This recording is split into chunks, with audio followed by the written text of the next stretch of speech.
again. Thanks for tuning in. I wasn't going to do an episode tonight. I was actually going to defer making a quiche. I was just going to be a bum and sit back and let Karen make the best quiche in the world, which Karen always makes the best quiche in the world. So I'm going to share with you today Karen's super wonderful little quiche recipe. She's been making it for years and years and years. And it's absolutely delicious. And we are going to have a lovely garden salad, and we're going to dress it up a bit with some smoked grilled peaches, and we're going to put some goat cheese in there, drizzle some honey, make a beautiful salad, and we're going to have a very elegant quiche, and we're going to wash that all down with beautiful barbecue. Okay, so the beautiful part about quiche is essentially you can use up a lot of the things that you've got kicking around in your fridge, some few odds and ends and whatnots.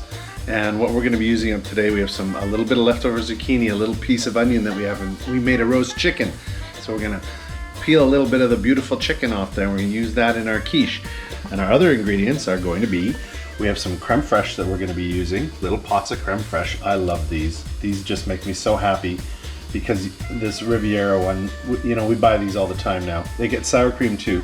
Beautiful product, but the nice part is you don't have to open a huge tub of creme fraiche if you only need a few scoops. And of course we're using, as always, Avalon Dairy's beautiful organic milk, and we're just going to use 2 little eggs. Those are our smoked peaches that are going to go on the grill, and of course our lovely little tomatoes that are also going there. And our cheater today, we're going to use le flake du tender. So sometimes, yes, Karen makes the whole pastry, but I don't. So I mean, what we're going to do is we're going to use the pre-made, ready-made pastry. What I've done is I've heated up the oven to 375. We've poked a whole bunch of holes in there, and we're gonna throw this in the oven and naked bake it for 12 minutes. All right, kitchen timer, 1, 2, start for 12 minutes, and that's gonna allow it to not be soggy. And then when it comes out, we're gonna brush a bit of egg in there, we're gonna put it back in for another 5 minutes, and we're gonna make sure that we don't end up with soggy bottom quiche, which nobody likes. So, those are our ingredients. That's the plan so far. If there's anything I skipped over, well, too bad. We love quiche in this house. It's one of those beautiful, elegant meals, and we're gonna spice it up a little bit extra. And we're also, don't forget, we're using a whole bunch of gorgeous cheese. This is cheese from our cheesemongers, the farmer's daughter again. And we're using some Tome de Savoie from France. We're using a little bit of a Morbier style called Jurassic that's made in Kelowna. And I think I had a little stick of a cave-aged Gouda left over. So once again, quiche is the perfect place to use up all those gorgeous cheeses. And yes, it's Saturday, so no, I didn't do my hair or shave, because who cares? And let's get at it. All right, finish cutting these up into the pan with the onion.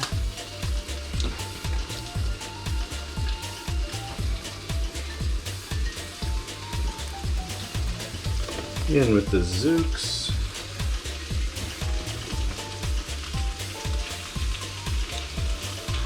Completely fully cooked leftover chicken.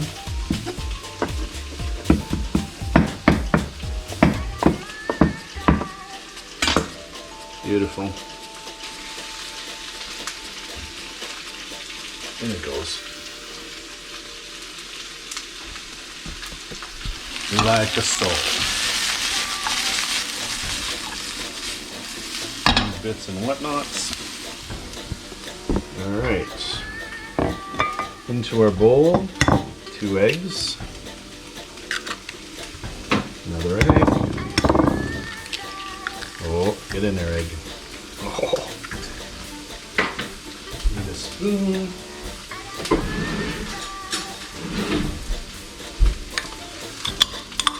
Creme fraiche.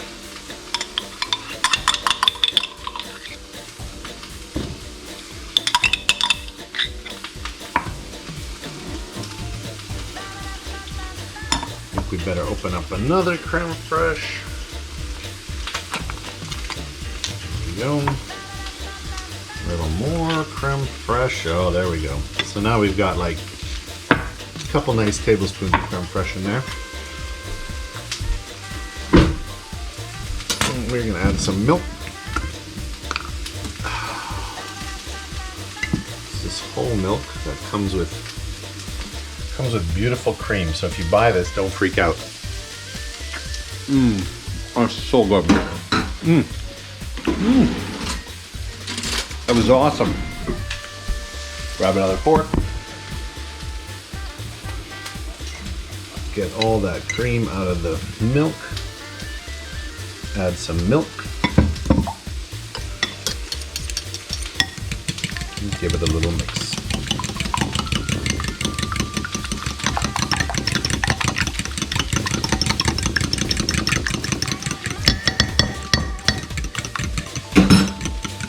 Into there. Good pile of the cheese, probably about half the cheese. We got about, I'm guessing, around a half a cup, but don't forget we're also using really strong cheese. So the strong cheeses, yeah, there we go, that's beautiful. Strong cheeses go a long ways into giving you more flavor. Beautiful. This is cooking along nicely.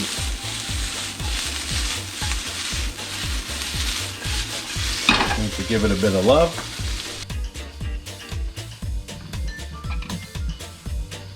Peaches. The grill. Get on there. All right. On a special occasion, a person might be inclined to have something a little bit fantastic. And Veuve Clicquot is absolutely fantastic. Had the absolute pleasure of meeting one of the vintners at Veuve Clicquot at one of the Veuve Clicquot dinners that was held here in Victoria, which was awesome. And he was actually in charge of the Bougie Red, which is the Pinot Noir component of the incredible blend. And for a Somme, it was absolutely a true joy. And for all of you who know me, we are controlling the cage. We always have a thumb on. Our thumb is always on, full control, and we are attempting to do it. We're doing the French woman again. It sounds bad. Here we are. Oh, this one's gonna be good. I can tell. It's gonna be good. This one's gonna be good. Oh, yes. Oh, that was perfectement suspicious. That was beautiful. There we are. That's what we're looking for. Hallelujah, hallelujah, hallelujah, hallelujah. Drink champagne on any day that ends in a Y, because before you know it, we'll all be bloody dead anyways. So drink more champagne.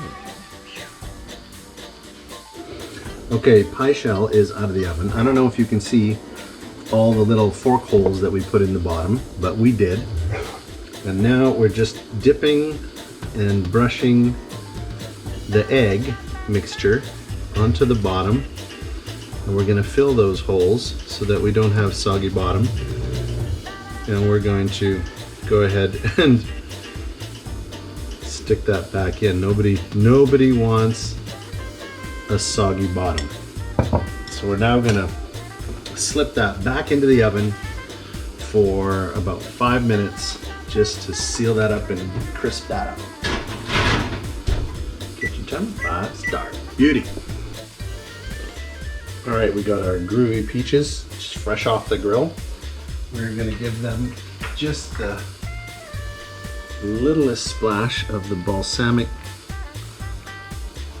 ginger fig. Beautiful. And a little bit of pepper.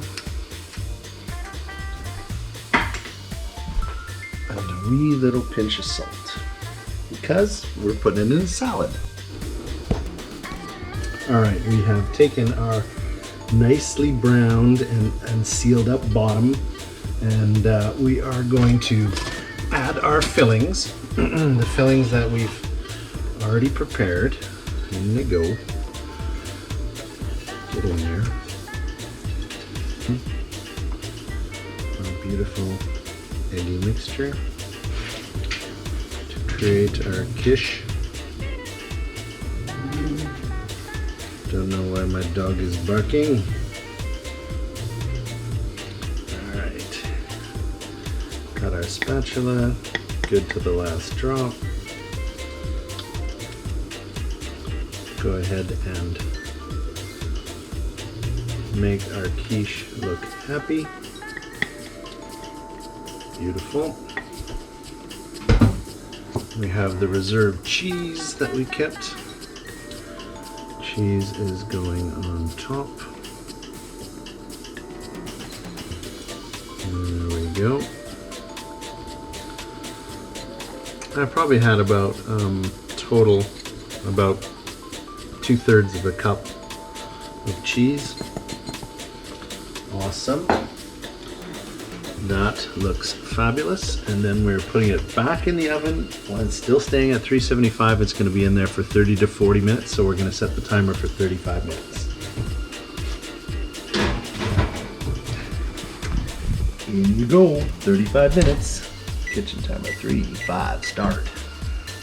Alright, I'm going to make a basic vinaigrette to go in the salad. It's all going to go in this bowl. This is one of my favorite things in the whole wide world. This is Coslick's Canadian Sweet and Smoky. This is just absolutely brilliant mustard. And in order to get the end, we're at the end, so I'm going to put my white wine vinegar into the Coslick's, put the lid on, and give it the old super wazzer to get all the mustardy goodness out.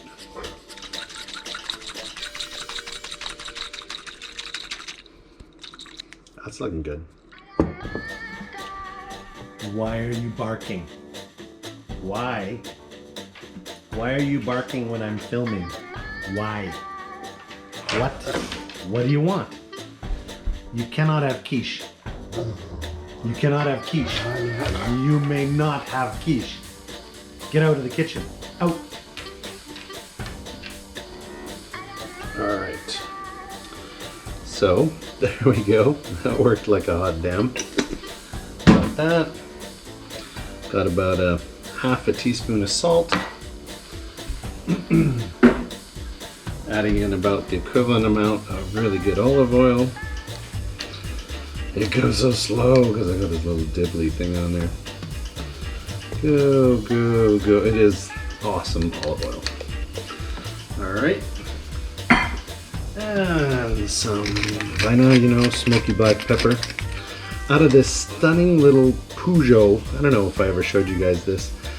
This little salt and pepper mixer, salt and pepper shakers. We've had these for like years and years and years and years, and they're absolutely incredible. So, I mean, I just love these things. That commercial was not a paid commercial.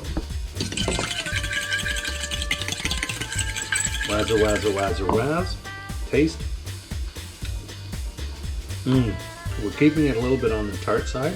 So we're not putting more oil in because our peaches are going to be so sweet and yummy. Oh, and look at those gorgeous tomatoes. Okay, on our salad, we're going to make some absolutely beautiful, just summer ripe, beautiful little cherry tomatoes. We're picking the most beautiful ones. I mean, sometimes the reason you don't get very excited about a salad is because you don't spend a lot of time on it, or you kind of dress it real heavy, and it just becomes, you know, it's just not passionate. And same with our peaches. Our peaches are so delicate. I mean, treat them super delicate. They're just, they're just ethereal. You know, they're just going to be melt in your mouth. Slice them up. This one was so ripe. I had no choice but to eat part of it. Okay, this part. I may have to eat this part too.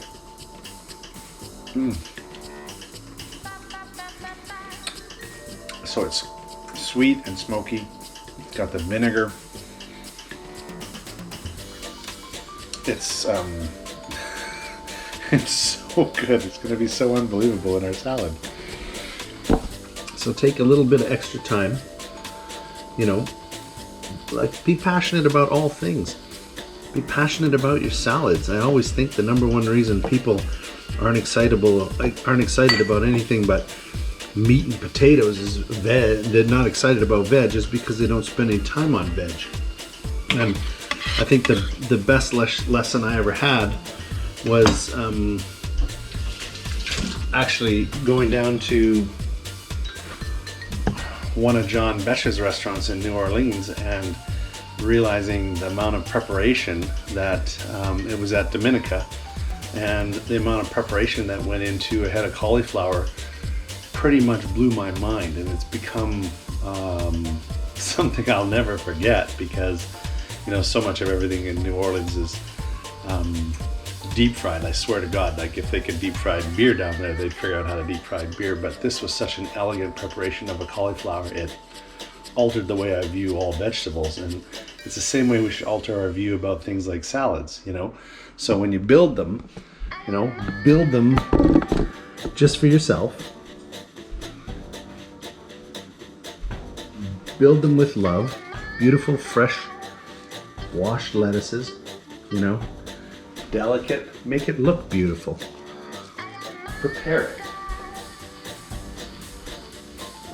Take the time to make it awesome.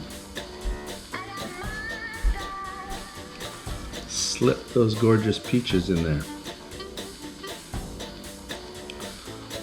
Warm, beautiful, warm, fresh peach. Dress the salad. Super light. You don't want anything heavy. You want this to be delicate. And you don't want it to soak through into your quiche. Rustle some honey into the ramekin and add in a wee little bit of jam. And this one is apricot. I mean, I wish I had peach, but I don't need to have peach, you know. Apricot is probably a little more flavorful than peach anyways. Delicious. And we're just gonna pop that into the oven beside our quiche for a second. And we're gonna let that warm up so we can drizzle it on ourselves. All right, we have snatched our beautiful ramekin with some warm honey out of the oven, and we've added a goat cheese chèvre. We're just gonna do a little drizzle across the chèvre. You wanna hit the goat cheese. That's the part we want the honey on. Because, so the peaches are super sweet. Grilled peach is super sweet. The tomatoes are sweet. The vinaigrette that we put a little bit of on there is quite sharp. It's got a good amount of acid in it. And then the goat cheese is quite sour. So we have the sweetness in both the peaches, and now we've added a little bit of honey. And we've got that balance because salty, sweet, spicy, all of those have to play together. And we'll put a little bit of pepper on top to finish. And I gotta tell you, I'm almost as excited about that salad as I am the quiche.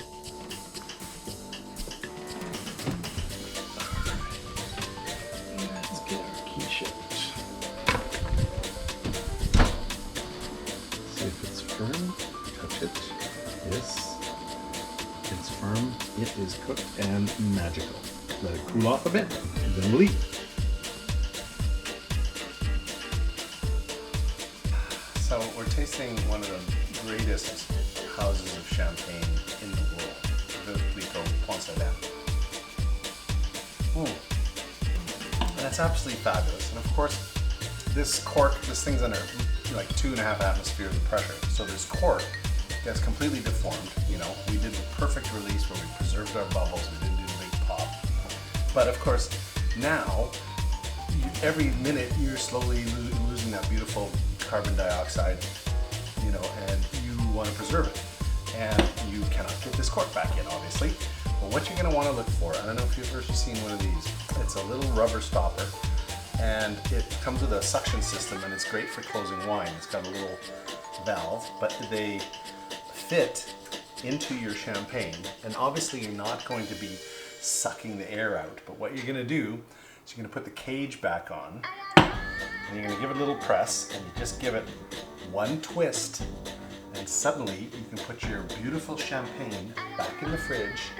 If you open it up tomorrow, it's going to have, because you didn't pop the cork, you didn't lose 30% of the bubbles, it's going to be ready to go. And of course, we're going to have some more with our beautiful meal, but this is a great way to preserve your bubbles.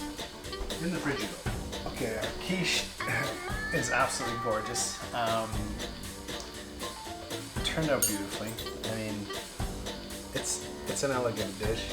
It's lovely. It's not traditional. We're only using 2 eggs. It's not like a quiche Lorraine, you know, which is like nutmeg and Gruyere and lots of eggs, mostly eggs. We're using up some of the stuff in our fridge, so in a way, it lets us be home cooks, cooking with passion, and making sure we don't waste food, which is probably what we should be spending most of our time doing.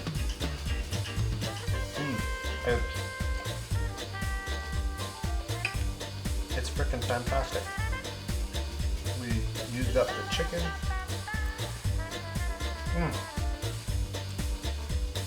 We didn't waste premium cheeses.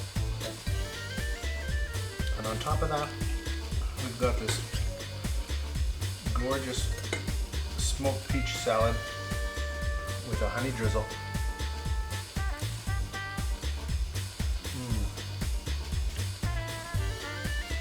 I'm telling you.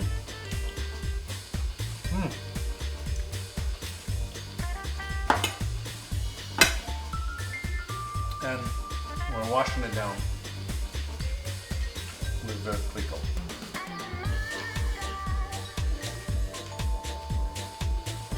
And I love her. And this is elegant and magical, and it's actually really simple.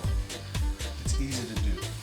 It looks like $1 million, and it doesn't. It actually isn't. It's you know, grab your pre-made pastry shell like I did, pie shell.